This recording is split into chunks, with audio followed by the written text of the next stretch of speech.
ભૂપેન્દ્ર પટેલે દિયોદર ખાતેથી સહકારી ક્ષેત્રના વિવિધ પ્રકલ્પોનું કર્યું ખાતમુહૂર્ત અને લોકાર્પણ। બનાસકાંઠા જિલ્લાના પશુપાલકો અને ખેડૂતોના સર્વાંગી સુખાકારીમાં થશે વધારો।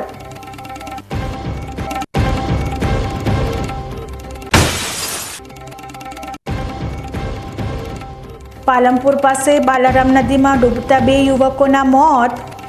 પાલનપુર તિબેટીયન માર્કેટમાં કામ કરતા હતા યુવકો।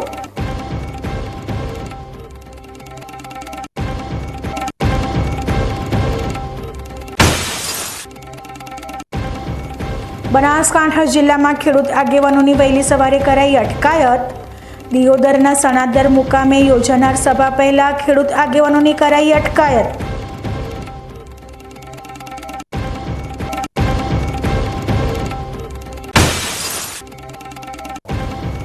ઉત્તરાયણમાં અંબાજીના વેપારીઓની ખેંચતાણમાં ઊંધિયું થયું સસ્તું। 12 સ્ટોલ ઉપર 3 થી 4 હજાર કિલો ઊંધિયું, જલેબી અને ફાફડાનું થયું વેચાણ।